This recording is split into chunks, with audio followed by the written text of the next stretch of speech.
Bienvenue, mesdames, messieurs. Élection des représentants des médias devant siéger à la HAC, la haute autorité de l'audiovisuel et de la communication. Que de crainte dans le rang des professionnels pour son aboutissement heureux. Tout aussi préoccupé à bien des égards, le président de la CEA-HAC, la commission électorale autonome, qui se veut toutefois rassurant. La distribution annoncée des cartes d'électeurs en est désormais à sa phase opérationnelle. En est aussi à sa phase opérationnelle la campagne électorale démarrée le 29 mai pour prendre fin le 12 juin.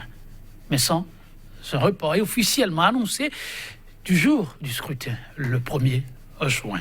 Alors, le premier, les professionnels parviendront-ils à aller voter? Ou quelle est, en définitive, la date retenue? Mesdames, Messieurs, vous en saurez un peu plus dans un instant avec le président de la CEA-HAC. Le thème en débat est le suivant: campagne électorale en vue de la désignation des représentants des médias à la HAC. Pure formalité au dernier virage avant l'effectivité du scrutin. Déjà sur ce plateau, à nos côtés, Mas Gaspard Adiamoussi. Il est le président de la CEA-HAC.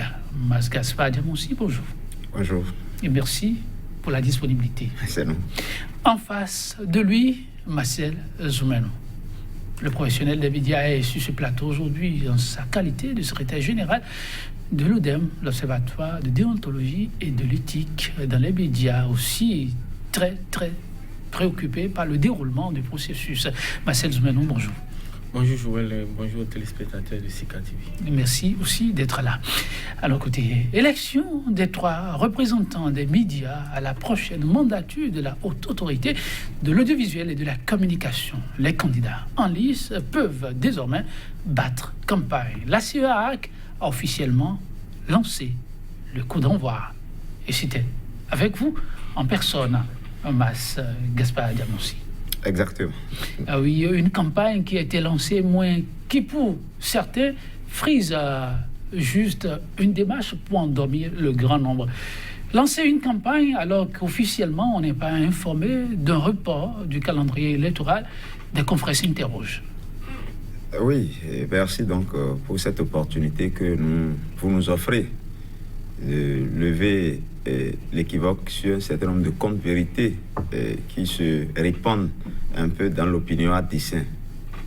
Sur la question de la convocation du corps électoral, je voudrais juste rappeler que nous avons été installés le 29 mars dernier par l'Assemblée spéciale qui a qualité pour installer la CEA-HAC. En vertu du code électoral, bien entendu, parce qu'il y a un code électoral. En vertu de ce même code électoral, l'Assemblée spéciale a convoqué le corps électoral pour le 1er juin. C'est en vertu de cette date que les membres de la CEA, qui sont quand même des personnes sérieuses, vous en convenez avec moi, parce qu'ils sont reconnus pour leur professionnel, leur probité, ils sont dotés d'un certain nombre de qualités, c'est pour cela bien entendu qu'ils sont désignés. Je crois que donc la CEA, en vertu donc de cette date de convocation du corps électoral, a élaboré un calendrier électoral. C'est en vertu de ce calendrier électoral que nous avons lancé l'appel à candidature pour le dépôt des dossiers de candidature. Nous avons recueilli 12 candidatures. Nous avons étudié, toujours en vertu du code électoral, ces dossiers. Nous avons validé les dossiers par catégorie. Catégorie presse audiovisuelle, catégorie presse écrite et catégorie technicien des télécommunications. La suite logique devait être l'inscription dans la programmation initiale, l'inscription sur les listes électorales. Mais malheureusement, pour défaut de moyens, nous n'avons pas pu exécuter le premier calendrier, ce qui a opéré un retard. Moyens financiers, vous voulez dire? Oui, moyens financiers, bien entendu, puisqu'en ce moment-là, le budget n'était pas à disposition de la CEA-HAC. Nous avons perdu de l'énergie à chercher le financement. Donc, nous avons mis du retard à exécuter le premier calendrier pour cette raison. Que faut-il faire logiquement? Ce n'est pas la CEA-HAC qui convoque le corps électoral. Quand la situation s'est décantée un peu du côté des moyens financiers, nous avons écrit à nouveau à l'Assemblée spéciale pour demander à l'Assemblée spéciale de convoquer à nouveau le corps électoral, ce qui a été fait pour le 15 juin. Officiellement. Pour le 15 juin, j'ai la décision avec moi, cela a été fait. La décision est signée du 24 mai 2019. 24 mai. Je peux vous laisser, oui, la décision a été signée. Mais qu'est-ce qui amène les collègues à s'interroger? C'est une décision interne, bien entendu, la convocation du corps électoral. Si les gens veulent avoir l'information, la SUER a qu'elle loger au sein de la maison des médias. Que les gens se rapprochent de nous pour avoir les détails. Vous comprenez? Donc, c'est en vertu de cette nouvelle date que nous avons publié le nouveau calendrier électoral que nous sommes en train d'exécuter actuellement et qui programme les élections pour le 15 juin prochain. Voilà donc la vérité des faits. Oui, Marcel Zoumenou, un point d'ombre qui vient d'être levé. Au niveau de l'ODEM, ça travaille aussi à la transparence, à l'éthique. Voilà. Pour le suivi du processus, quel est le travail qui est en train d'être fait à ce niveau? Les professionnels des médias disent être sous-informés, en tout cas un certain nombre. Bon, j'avoue que... Vous poussez un grand souffle de soulagement ou je ne sais pas, ou de peine. Non, je voudrais d'abord faire une mise au point. Je n'interviens pas ici en tant que porte-parole de l'ODEM, bien que je sois le secrétaire général. Les points de vue que je mets ici sont des points de vue de professionnel. Marcel Zoumenou, puisque l'ODEM ne m'a pas mandaté pour être sur le plateau. Et donc, je voudrais qu'on ne voit pas un membre du bureau de l'ODEM, mais un journaliste qui opine. Et moi, personnellement, j'ai toujours un regard un peu distant vis-à-vis de l'élection de nos représentants au sein de la HAC. Un regard distant. Oui, j'ai su depuis l'époque de, je ne sais pas si c'est, oui, de Edouard Locaux, j'ai commencé par être réticent vis-à-vis de ce processus. Parce que, bon, au finish, quand moi je fais le bilan chaque fois qu'une mandature de la HAC se termine, quand je fais le bilan à mon niveau, je ne vois pas ce que la HAC apporte de façon consistante à l'évolution de notre presse. Et la HAC, je voudrais le rappeler, c'est une institution politique. Ceux qui y vont,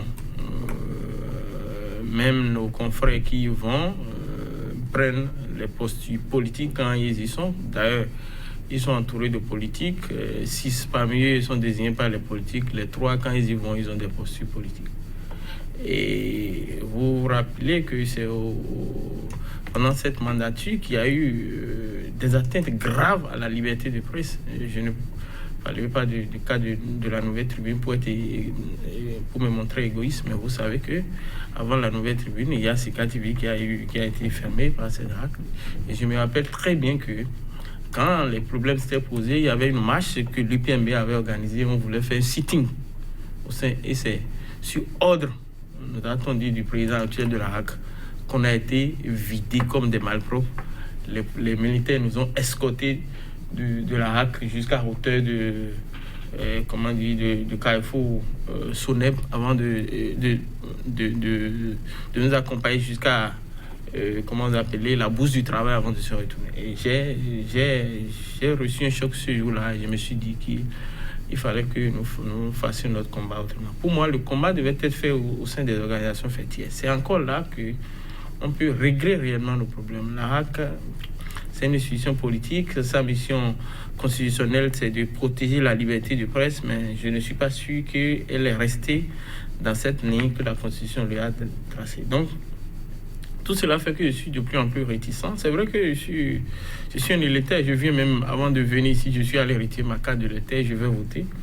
Mais mon souhait, et le souhait, je crois, de tous les professionnels, c'est que ce soit le meilleur parmi nous qui aille. Et que quand il y va, qu'il n'y va pas pour défendre des positions politiques. Il faut que ce soit des positions réellement qui engagent et qui apportent un plus à la presse. Vous savez que sur le dossier, par exemple, de la Nouvelle Tribune, et là, je voudrais revenir sur ce cas, quand vous analysez bien ceux qui ont participé au coup contre nous, c'est encore ceux qui, nos confrères. Je ne suis pas sûr que vous ayez dans le lot des gens qui ont réellement défendu le cas de la Nouvelle Tribune ou même de Sika TV bien avant cela. Et donc, moi, je souhaite que celui qu'on va désigner cette année du côté de la presse écrite soit réellement celui qui ira pour défendre nos intérêts. Pas que des gens y vont pour changer de statut, pour avoir des véhicules, des garde-corps. je crois qu'il faut qu'ils aient un peu le souci de sauver, d'apporter plus à la corporation qui, pour moi, est en train de pourrir, est en train de à chacun, sa préoccupation, c'est vraiment un coup de gueule, on peut le dire. Mais on revient quant au processus qui, pour certains, doit amener à plus de vigilance. Quel est le regard que le professionnel des médias porte sur ce processus? Non, je crois que ceux qui sont dans la commission électorale, le président que je connais bien, qui est un homme très rigoureux, qui s'y met, je crois que la première difficulté qu'ils ont, pour ce que j'apprends de loin, c'est les moyens financiers. Et là aussi, ça me donne l'impression qu'on n'a pas préparé. Ce n'est pas ceux qui doivent prendre les responsabilités, mais on sait quand même que nous organisons une telle élection à une période donnée, je crois tous les 5 ans. Mais j'ai l'impression qu'on ne s'est pas préparé. Ou est-ce que c'est nos responsables ou c'est le gouvernement qui n'a pas voulu lever la main sur les choses? Moi, je ne sais pas trop. Mais je crois que si ce problème financier est réglé, je crois que ceux qui sont là sont capables de bien organiser une élection pour nous. J'étais tout à l'heure à la mairie et j'ai retiré ma carte. J'ai vu qu'il y avait quand même une organisation. Tout ce que j'ai vu, c'est parfait. Je voudrais leur tirer un coup de chapeau. Et surtout, parce que ça, c'est très important, je voulais le dire ici. Nous sommes actuellement dans une atmosphère de suspicion totale. Parce que nous avons... Il faut parler du peuple béninois ou des professionnels? Non, les professionnels. Parce que nous avons les 3 responsables de nos organisations professionnelles qui sont candidats. Et donc, moi, j'ai jamais vu une élection avec autant de suspicion. Tu ne peux même plus, des gens qui sont tes amis depuis des années, tu ne peux même plus dire une phrase douce, on va dire, bon, il soutient telle chose, il soutient tel candidat. Et nous sommes, je souhaite que les gens de la CEAC puissent un peu rester au-dessus de la mêlée, ne pas être sensible à tous ces discours qui se tiennent ça et là, où on étiquette facilement les gens, il est de tel candidat. Les gens peuvent être désignés, être soutenus par quelqu'un et être à la CEAC et faire un travail professionnel et de façon impartiale. Et moi, je crois que c'est possible avec ceux qui sont dedans au sein de cette que de fleurs pour le président. C'est vrai qu'on a entendu ça. Président, beaucoup doutent un peu de votre impartialité dans le processus. Martial pense que vous êtes à la hauteur, vous et les vôtres. Marcel, oui, vous et les vôtres, vous êtes à la hauteur de la tâche. Pour ceux-là qui doutent de ce que vous avez conduit le processus en toute équité et donc que la transparence soit au rendez-vous, transparence que vous avez clamée à votre prise de fonction. Je l'ai encore rappelé hier en lançant la campagne. J'ai bien dit que nous allons conduire le processus dans la toute transparence. Que les gens doutent de moi, c'est un fait, moi je l'accepte, mais je ne suis pas seul à décider. Et nous avons été 13 à être désignés pour siéger à la CEAC, à raison de 6 par l'Union des professionnels des médias du Bénin, 6 par le Conseil national du patronat de la presse et de l'audiovisuel du Bénin, un représentant du ministère de l'Intérieur. Suite à certaines réclamations, le représentant de la HAC nous a rejoints, le représentant du ministère chargé des relations avec les institutions nous a rejoints, le représentant du ministère chargé de l'économie numérique et de la communication nous a rejoints. Vous ne pouvez pas mettre toutes ces personnalités-là ensemble et douter quand même de leur impartialité. De toutes les façons, tout ce que nous faisons... Donc, le bureau est ainsi élargi aujourd'hui. Absolument. Par le bureau, c'est la commission. De toutes les façons, retenez que tout ce que nous faisons est encadré par le code électoral. Le code électoral est disponible. Tout le monde a le code électoral. Si nous posons des actes tout au long du processus qui ne cadrent pas avec le code électoral, des voies de recours existent. Ceux-là peuvent saisir ces voies de recours-là pour se donner raison. Je pense que nous sommes là. Si nous sommes là, moi, bien sûr, le 15 juin, j'irai voter et je voterai pour un candidat. Personne ne peut m'empêcher de le faire. C'est mon droit le plus absolu. Mais en tant que président de la CEAC et tous les autres avec moi, nous avons l'obligation, nous avons la mission d'organiser, d'encadrer le processus en menant chacun à exercer librement et en toute transparence son suffrage. Je crois que c'est à cela que nous nous efforçons. Nous le faisons. Rien n'est parfait. Il y a des difficultés. Nous le faisons malgré les difficultés. Mais jusque-là, je ne suis pas sûr que les gens nous prennent à défaut sur un certain nombre de faits. Nous avons lancé l'inscription. Certes, il y a des difficultés qui ne sont pas forcément du fait de la CEAC. Nous nous efforçons de les corriger Parlant des inscriptions, tout au long du processus. Nous avons lancé la campagne. Les gens sont libres d'aller vers les candidats et d'opérer un choix responsable. Mais si un candidat se retrouve avec 10 voix, vous pensez bien que la CEA ne veut pas dire que le candidat a 6 voix ou 7 voix ou 100 voix. Non, absolument. Tout est transparent. Le dépouillement se fera sur place. Moi, je ne vois pas pourquoi les gens s'inquiètent. Les gens ont plutôt intérêt à aller convaincre les collègues pour qu'ils fassent le choix tel que l'a indiqué tout à l'heure le collègue Marcel Zoumene, un choix responsable, un choix des gens vraiment représentatifs au niveau de la HAC, plutôt que de faire des suspicions qui n'ont pas de raison d'être, en tout cas à mon avis. Les éléments que vous avancez, c'est important de les rassurer, c'est pourquoi vous êtes d'ailleurs là. Alors, on commence au niveau de la liste. D'aucuns disent qu'officiellement, la HAC n'a pas sorti sa liste. Vous avez demandé alors aux professionnels de se jeter en pâture, et il y en a qui sont aptes à pouvoir voter, mais ils deviennent quoi? Absolument pas. Okay. Laissez-moi vous expliquer. Allez-y. Le code, même l'inscription sur la liste électorale et la délivrance des cartes d'électeurs est encadrée par le code. C'est encadré par le code. Et le code a dit ceci. Peuvent s'inscrire sur la liste électorale les professionnels des médias qui sont détenteurs de la carte de presse en cours de validité. De la carte de presse en cours de validité. Ensuite, ceux dont les cartes expirent dans l'année de l'élection ont la possibilité, ça c'est, je suppose que c'est un peu des dérogations, peuvent également s'inscrire sur la liste électorale. Il y a également d'autres conditions. Mais ce qui paraît important, essentiel à expliquer, c'est qu'en même temps, le code dit que peuvent s'inscrire, bien entendu, c'est des conditions, je crois, cumulatives, ceux qui sont sur les listes des professionnels des médias éligibles de la HAC. Les listes des professionnels des médias ayant la carte de presse délivrée par la HAC conjointement avec le ministère de l'économie numérique et de la communication. Donc, théoriquement, tous ceux qui ont leur carte en cours de validité ou dont les cartes expirent cette année n'ont pas besoin d'autres formalités pour aller s'inscrire. C'est ça la vérité. Et ceux-là ont déjà commencé à s'inscrire. Le seul problème qui se pose, c'est qu'il y a un processus d'attribution de cartes de presse ou de renouvellement de cartes de presse en cours actuellement au niveau de la HAC. Je pense que le processus, entre-temps, a été achevé. Mais il y a eu des réclamations. Donc, il y a eu un comité ad hoc qui a été installé pour travailler à nouveau sur cette liste. Je crois que nous avons les assurances que la liste sera bientôt disponible. Donc c'est à ce niveau, c'est au niveau de ceux qui veulent renouveler, qui sont en train de demander une nouvelle attribution de carte de presse, c'est au niveau de ceux-là que l'inscription n'a pas pu démarrer pour l'instant. Donc voilà la vérité des faits.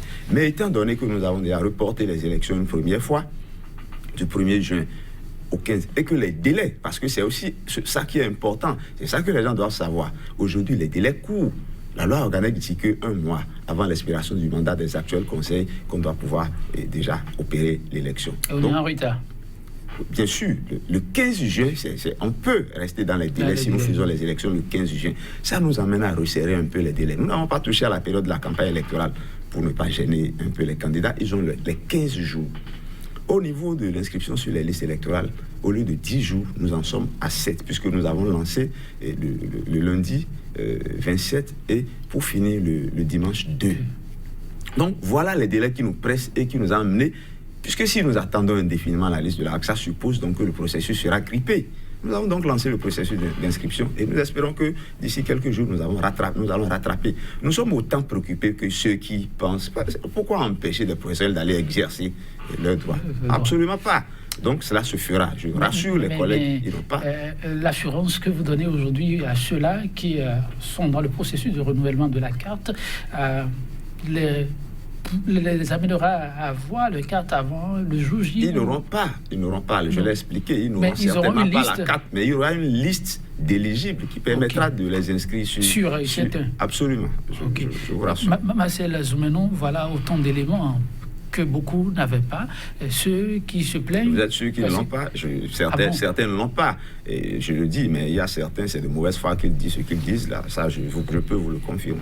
Le président doit avoir ces sources d'informations.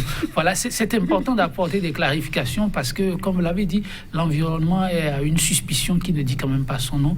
Et quand c'est un corps aussi stratégique dans la République qui est en souffrance, ce n'est pas bon, les dégâts sont énormes. Marcel Zoumenou, on peut donc croiser les doigts et demander à tous, comme vous venez de le faire, de se mobiliser pour que la BAC ne tangue pas, puisque le président a apporté des éléments nouveaux.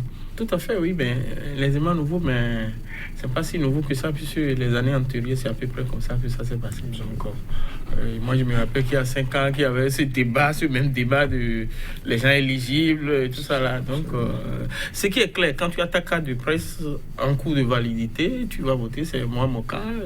Je suis allé tranquillement et ils ont vérifié, mon nom était là, et donc j'ai pris ma carte de lettre. Donc, d'abord, ça devait aussi amener nos confrères à ne pas banaliser la détention de la carte de presse. Beaucoup de confrères les banalisent. Et c'est quand il y a élection maintenant qu'ils ne commencent pas à courir. Non, moi, ils ne trouvent pas que c'est référent. Si, parce qu'aujourd'hui, si on doit appliquer les tests, et puis le nouveau code de la communication était clair, c'est celui qui a la carte de presse qui est reconnu comme journaliste. Et donc, si on devait appliquer les tests, ceux qui négligent ça, arrivé à un certain moment, on peut leur dire, vous êtes out. Donc, moi, j'invite les confrères à ne pas attendre les élections avant de courir à droite. Moi, chaque fois que ma carte veut s'expirer, je vais toujours à la pour me renseigner. Est-ce que vous avez un truc là de renouvellement en cours pour que je puisse faire chose là? Et je le fais. Je n'attends pas forcément chose là quelqu'un avant de le faire. Donc, je crois qu'il est très important que de dire cela à nos confrères. Bon, autre chose à dire, c'est que il faut que nous souhaitons que cette liste de gens éligibles soit disponible très tôt pour que ceux-là puissent aller retirer leurs cartes, pour qu'on ne dise pas c'est fait exprès, pour qu'on les écarte, parce que ceux qui sont sur la liste sont majoritairement acquis à tel candidat. C'est ce genre de discours qu'on attend dans notre corporation.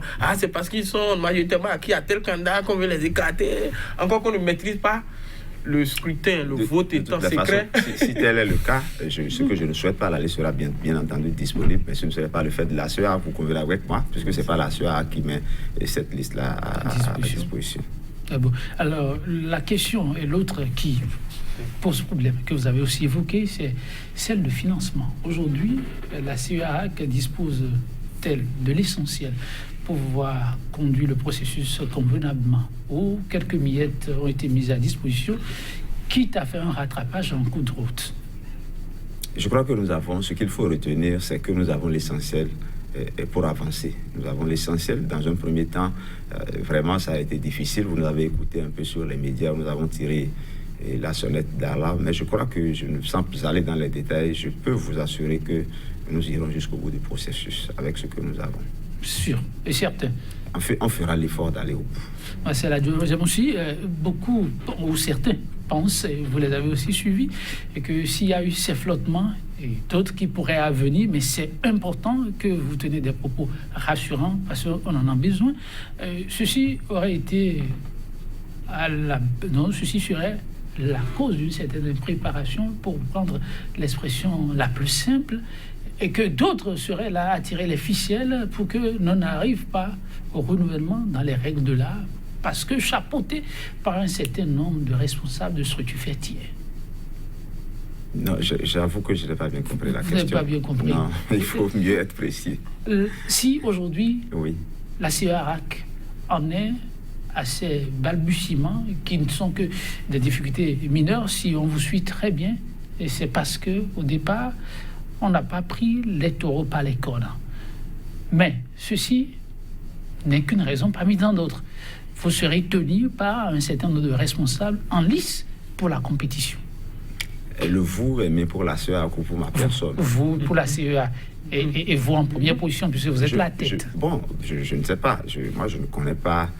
Je vous ai dit tout à l'heure la procédure de désignation et la provenance de chacun des membres de la CEA. Je conduis les débats et je n'ai pas le sentiment et je crois que vous pouvez vous renseigner, les décisions sont prises de façon démocratique. En plénière, il y a certains bureaux mais les décisions sont prises en plénière et vous pouvez vous renseigner. Je n'ai pas le sentiment que les membres de la CEAC sont des godillots qui coupent tout ce que le président Gaspard Adjamossi veut bien leur faire avaler. Je n'ai pas également le sentiment que moi, Gaspard Adjamossi, je peux être une marionnette que quelques personnes dans l'ombre peuvent tirer les ficelles. Je l'ai dit. Je dis, seul l'issue du scrutin témoignera pour chacun. Seul. Le 15 au soir ou le 16, on verra bien si la CEAC, moi je n'ai pas le sentiment. Je l'ai dit tantôt, si un candidat fait véritablement campagne, nous on ne va pas empêcher un candidat de faire campagne, bien entendu. Si les électeurs accordent 10 voix à un candidat, il n'est pas possible que la CEAC dise que c'est 100 suffrages que ce candidat-là a obtenu, d'autant plus que je vous ai déjà dit que tout ce que nous faisons est encadré par le code électoral. Et si certains estiment que nous nous écartons de la ligne tracée par ce test qui nous gouverne, je suis là avec le code, ils ont des instances de recours. Ils peuvent se référer à l'AS qui a fait ce code et qui nous a installés. Si ils n'obtiennent pas satisfaction à ce, ils peuvent aller au-delà. Donc, parler d'impréparation, je vous ai dit tout à l'heure, les raisons qui nous ont amenés, malgré nous, à repousser la date. C'est uniquement des raisons liées aux finances, puisque nous n'avons pas pu démarrer l'inscription sur la liste électorale et la délivrance des cartes d'électeurs pour 2 raisons. Dans un premier temps, des raisons de défaut de moyens financiers et des raisons d'absence de la liste dont on a parlé tantôt. Mais malheureusement, il faut qu'on avance et je crois que nous sommes en train d'avancer.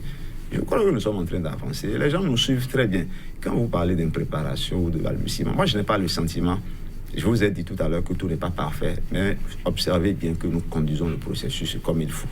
Oui, plusieurs étapes déjà de franchir, on peut l'avouer, Adjamossi, mais par rapport au bureau de vote régulièrement annoncé pour accueillir les électeurs le jour J, le matériel est déjà disponible à ce niveau?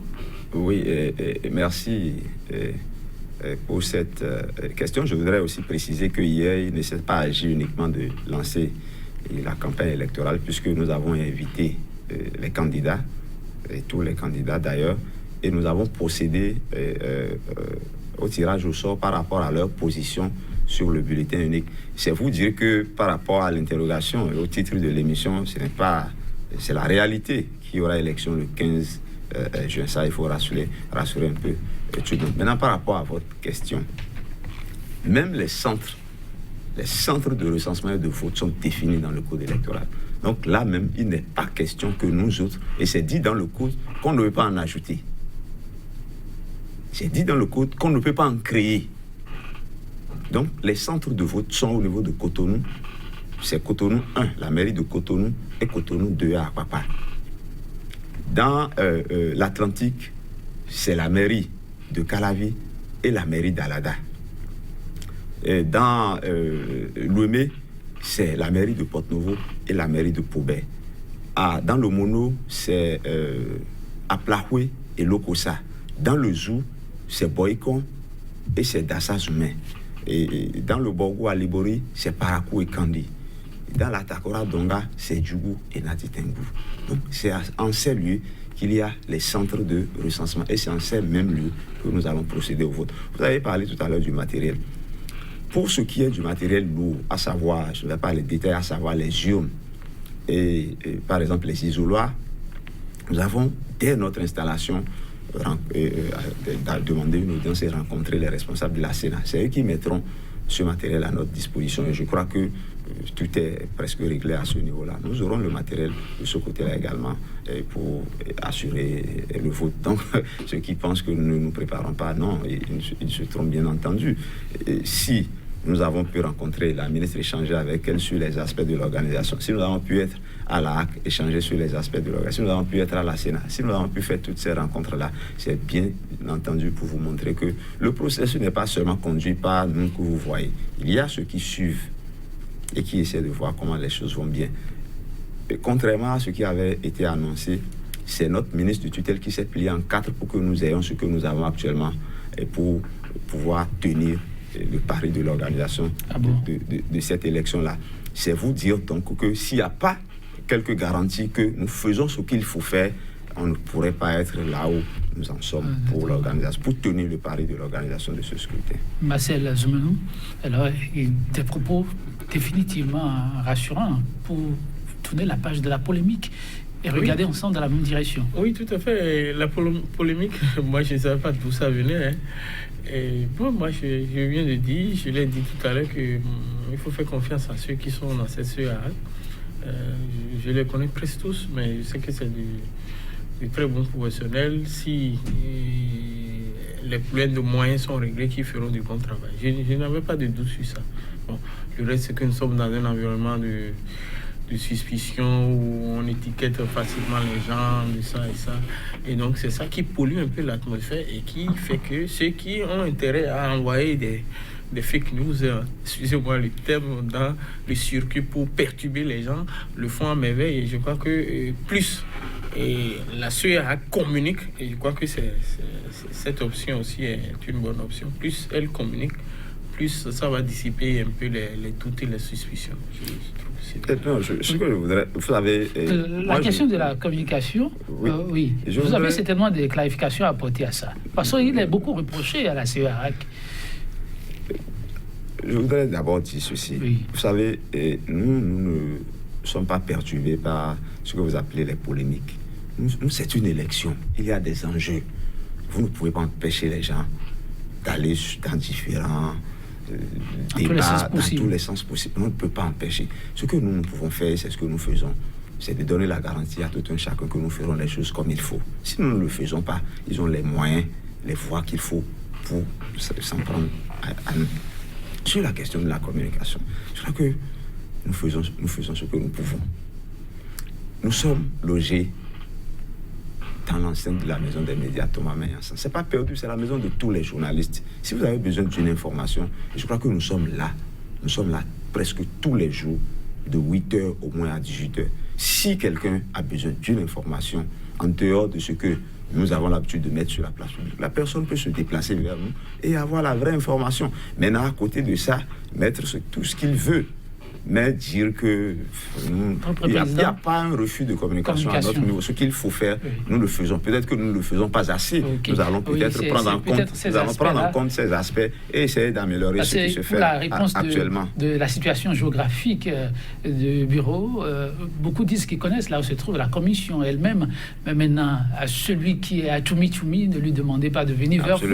Donc, que les organes sont disponibles pour vous, mais que vous ne les utilisez pas. Maintenant, il y a autre chose que certains confrères ont souligné, qu'il y a de ces communiqués qu'ils découvrent dans des formats usuels, qu'un enfant de CP qui sait utiliser WhatsApp peut utiliser. On prend un test, on utilise facilement, on peut modifier comme on veut quand tu as le test. Il faudrait qu'au niveau de la commission, qu'on mette un tout petit peu la manière, parce que ça ne demande pas de moyens. Bon, sans être votre apôtre, je disais que c'est peut-être les conditions qui ont fait qu'ils ont découvert de ces genres de tests. Ces observations seront prises en compte. Ces observations seront prises en compte. OK. Alors, nous n'allons pas rejeter tout ce que les gens nous reprochent. S'il y a des aspects à parfaire, je crois que nous sommes des humains. Nous allons les parfaire et avancer. Alors, que fait la CEA pour que le scrutin qui sera organisé dans les tout prochains jours soit d'une quinte exceptionnelle, mais dans la positivité?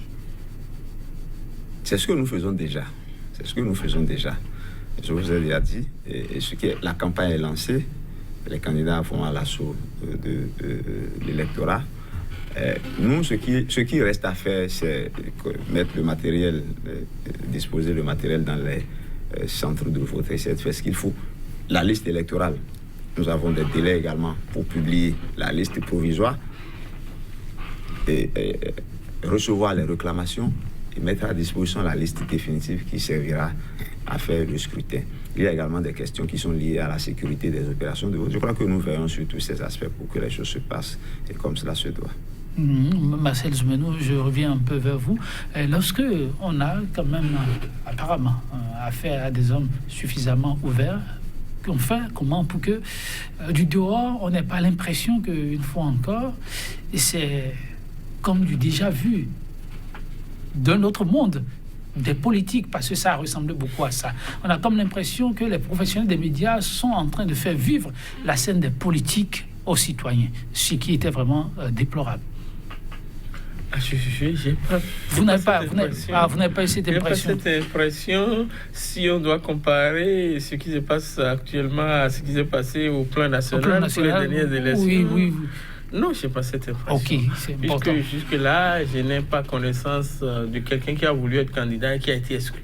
Je n'ai pas connaissance. Et le président vient de dire que tous les 12 dossiers, tous les 12 candidats, leur dossier a été validé. Donc, personne n'a été exclu. S'il y avait quelqu'un qui était exclu, on allait dire, bon, il y avait exclusion. Je veux juste apporter une précision. C'est toujours dans la droite ligne du processus. Quand les dossiers ont été déposés, nous les avons étudiés. Nous les avons validés. Soit, je crois, 4 candidats pour la presse écrite, 3 pour l'audiovisuel et 5 techniciens. Mais cela n'empêche que des recours parviennent au niveau de l'institution et que ces recours-là soient étudiés. Et qu'il y ait peut-être, je le dis peut-être, mais il y a toujours ces possibilités-là. Donc, dans l'absolu, il ne faut pas dire que tous les candidats sont validés. Et qu'ils iront jusqu'au bout de la course. Il se pourrait que des gens se comprennent. Je ne vais pas dire que je ne le souhaite pas. Moi, de ma position, j'espère qu'ils rempliront tous les conditions pour aller jusqu'au bout. Ok. On va s'examiner. Non, en dehors de ça, il n'y a que au niveau des professionnels, ceux qui doivent aller voter. Ça se passe bien pour le moment. Jusque-là, on n'a pas encore appris que quelqu'un qui remplit les conditions est allé là-bas pour retirer sa carte et qu'on l'a chassé. Donc, c'est quand on aura ces éléments qu'on peut dire, effectivement, il y a des soupçons, les gens sont en train de faire jeu politique, les gens sont en train de faire jeu. Donc, tout se passe très bien. Moi, je crois que au-delà de tous les problèmes de courant qu'on a, d'obédience, tout ça, je crois que unanimement, on a les mêmes problèmes. On est dans la même corporation et nous vivons tous les mêmes problèmes. Et donc, on doit s'unir pour que, comme je le disais tout à l'heure, ceux qu'on doit désigner soient réellement, ceux qui peuvent réellement aller nous défendre là-bas, dans un milieu où ils seront même minoritaires. Donc, comme vous le dites ainsi, c'est pas facile pour eux, quelles sont les marges de manœuvre pour arriver à un résultat comme celui que vous souhaitez? Les candidats sont connus, ils iront battre campagne, et ça, c'est aux professionnels des médias d'opérer finalement le choix puisqu'ils les connaissent. Oui, je ne dis pas, on ne peut pas, à l'étape actuelle, changer les choses, mais faire en sorte que ça soit le meilleur parmi les 4, parlant de la catégorie presse écrite, que ce soit le meilleur parmi les 4 qui soient désignés. Du côté de l'audiovisuel, que ce soit le meilleur parmi les 3 qui soient désignés. C'est ce que moi, je suis en train de dire. Mais il y a forcément un meilleur. Eux tous, ils ont leurs qualités, ils ont leurs défauts, mais il doit forcément avoir des gens qui sont mieux, qu'on a vu faire par le passé, ou bien en fonction de certains critères, qui sont forcément un peu au-dessus des autres. Donc moi, je souhaite que ce soit ceux-là qu'on envoie à la HAC. Alors avant de retourner vers le président, je vais vous demander, en votre âme et conscience, les professionnels des médias que vous côtoyez au quotidien, vous pensez qu'il y a aussi, les confrères excusent la question, cette maturité à choisir en fonction de la pertinence du programme, du profil, du parcours, ou une fois encore, l'agent roi, les rapports interpersonnels, les rapports de provenance pèsent plus que tout? Bon, moi, mon souhait, c'est ce qu'il a dit. C'est vrai que je ne trahis aucun secret ici et je l'ai déploré sur notre plateau en disant que j'ai noté que depuis quelques années, nos élections ont commencé par ressembler aux élections au plan national avec les hommes politiques où même pour faire campagne aujourd'hui, il faut aller faire des budgets de plusieurs millions. Et moi, j'ai entendu des anciens candidats qui ont soit été conseillers à la HAC ou soit qui ont échoué, qui m'ont raconté leurs mésaventures, comment ils ont dû mettre des terrains en gage, vendre des choses, faire des prêts de plusieurs millions pour battre campagne. Et moi je suis peiné. Ça veut dire que si nous en sommes arrivés là, c'est que le jeu démocratique a été perverti à un certain moment. Est-ce que c'est nous-mêmes, est-ce que c'est les candidats eux-mêmes qui ont introduit ça? Moi, je crois que pour choisir, on se connaît, pour choisir le meilleur parmi nous. On n'a pas besoin encore de donner de l'argent à des gens, ou bien les gens n'ont pas besoin encore de demander de l'argent aux candidats. Moi, en tout cas, je n'ai jamais demandé de l'argent à un candidat, je ne demanderai jamais, et je ne souhaite même pas qu'un candidat le donne. S'il y a des gens qui le font, moi, je souhaite qu'ils ne donnent pas, qu'ils battent campagne sur la base de leurs idées, de leurs projets, qu'on regarde leur parcours et qu'on les choisisse en fonction de tout ça. Qu'au lieu que ça soit le plus riche qui soit désigné, celui qui a de bonnes relations dans les milieux politiques, qui peut lui donner beaucoup d'argent. Je ne souhaite pas que ce soit ces candidats qui soient élus. C'est vrai que je suis trop idéaliste. Bon, c'est moi ça, mais je souhaite ça, et je souhaite vivement ça. Ce n'est pas en réalité ce qui se passe, mais moi j'aurais souhaité que les choses se passent autrement. Alors, Président, pour les candidats, vous avez fait votre adresse, mais depuis ce plateau, quelle est votre adresse, aussi bien à ces candidats qu'aux électeurs, pour la campagne qui vient comme ça de s'ouvrir?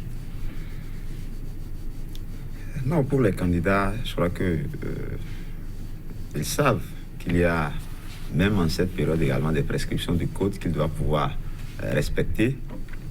Et hier, nous avons également, nous leur avons présenté un code de bonne conduite durant cette période-là, qu'ils ont pour la plupart signé.